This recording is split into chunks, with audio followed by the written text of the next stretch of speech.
Hello all, welcome. Today, I'm going to show you how to clean your vehicle. A lot of people are constantly asking how do you clean your RC vehicle. And today we're going to do it. This is a Rustler VXL that's dirty as ever. We raced yesterday, and this is one of among, I believe, 10 trucks that need to be cleaned. And let's get to it. The first thing you need is the proper tools. This is one that I use, but I have a better one. I have a DeWalt gyro screwdriver that I normally use. MIP bits 2.0, 2.5. I have a 1.5. Majority of 110 scale cars will use these three. Also have another 2.0 and 2.5 when I don't want to use the driver. Have my tool to take my wheels off.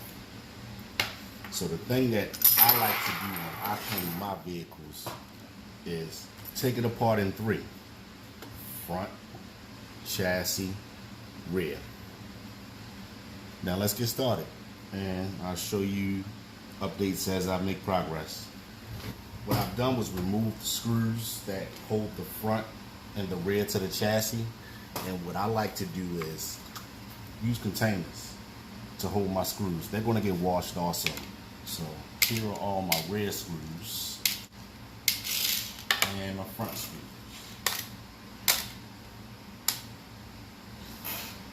For the front, I had to remove these, and what I like to do also is any screws or bolts I can put back in place. That way it's less in here and you know exactly where it belongs. So like these bolts were removed and put back once the shocks were taken off the front. I have these two nuts that I kept. That's removed. This has been unscrewed.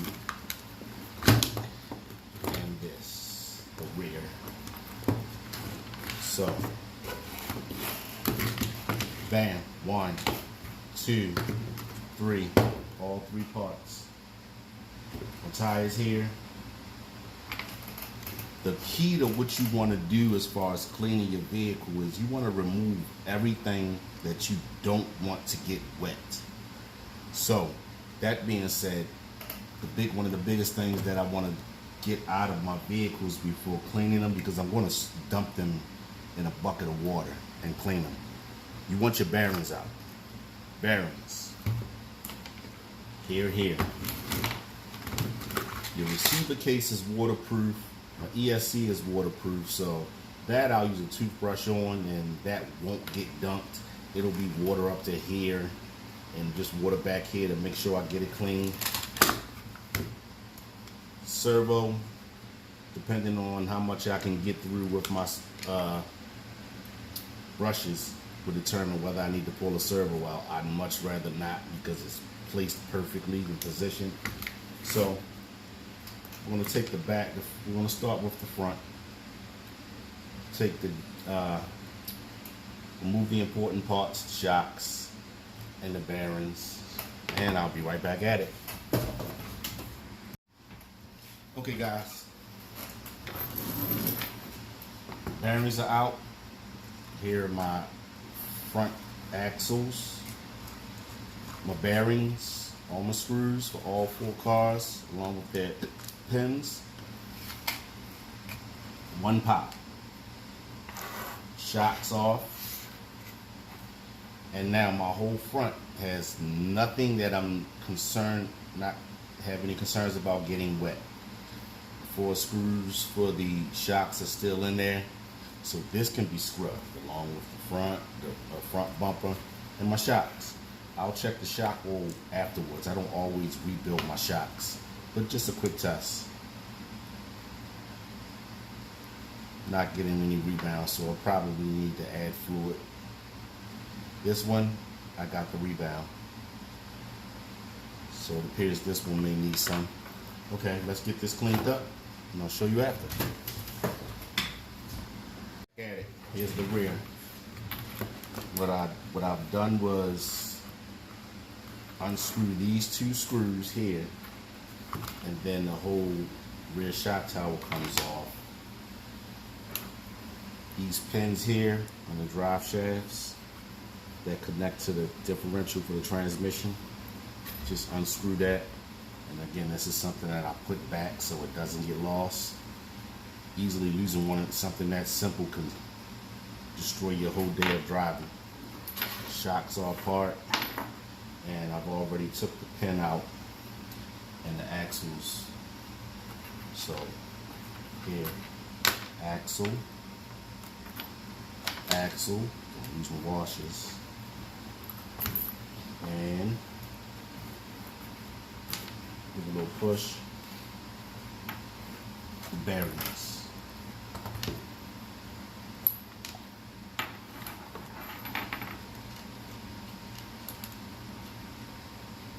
All 4 bearings, their washers. Again, these things all go together. What I'm gonna have to do is take off the motor cover, and as much as I don't want to, I'm going to remove the motor, and I'll probably take the transmission apart since it's so dirty. Just remove the gears and wash it that way. So let me do that, and I'll be right back. I removed a bunch of things. I removed the motor cover. Here's my spur gear and all its accessories. Here are the 3 transmission gears that look pretty good overall. These are my motor screws. So this is gonna get cleaned. Voila, I have 2 halves of the transmission. It was pointless to take the arms off because it's all gonna get soaked and dumped in the water.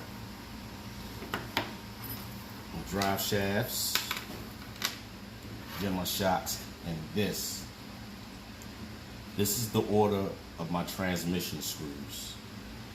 And what I do is, you see the holes for the transmission here, I place the screws exactly where they belong, and I'll leave them there just like that so I can make sure each screw is placed back in the same place, because some of them are different sizes. So just to not have any confusion or screw anything in the wrong place, you put a too long screw in the wrong place, you run a risk of going through the opposite side of the transmission. Then you're hitting the spur again, causing all kinds of other problems. So they'll go back exactly where they belong. So let's get this back cleaned up.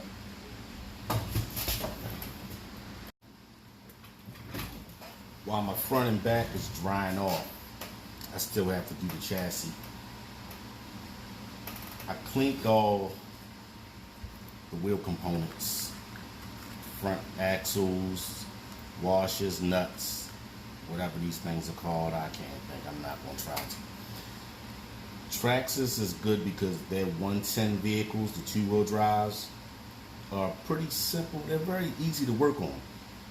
I have my 8 bearings for my wheels, 6 inside the diff and 1 inside the spur gear.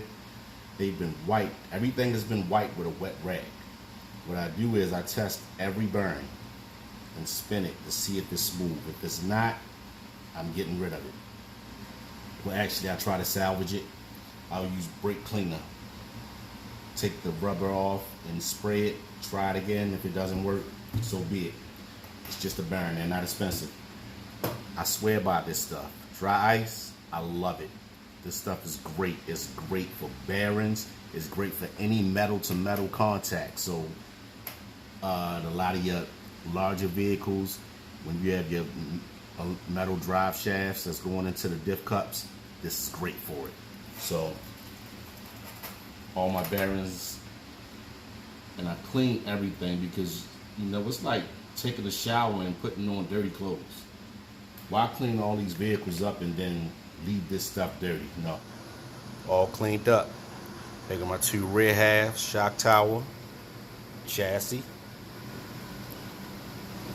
front components. Now let's put them back into 3.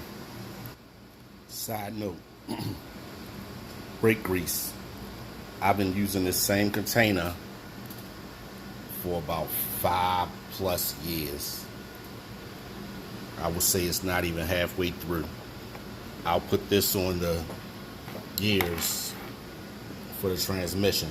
I also use it on the outside of my diffs. Great stuff. Okay, we have 3 clean pieces. Clean front, center, rear. All they need to be done is put back together. Now, what I would normally do is spray these with WD-40 and let them dry. And by the way, when I wash these, I sit them in front of an air conditioner to dry. You don't want your screws to rust, so you have to get them dry. So all these parts, that's also why I break them down, so they can go in front of the air conditioner. I normally spray them with WD-40 now, let them dry, and then put it together. But because I have so many trucks to build and I need this space, I'm gonna put it back together, then spray it. That way all this stuff is gone and I can start on the next truck. Voila, back together. Much cleaner. Put them back on. I'm about to WD-40 this, then I'll be done. And we're done. I got the tires I need to re-glue. That's something you should check pretty much like after every run. One of them came completely off. Just need to re-glue it. But as you can see, clean. Sprayed it with WD-40. It's now dry. And there's a clean Rustler VXL. Until the next one.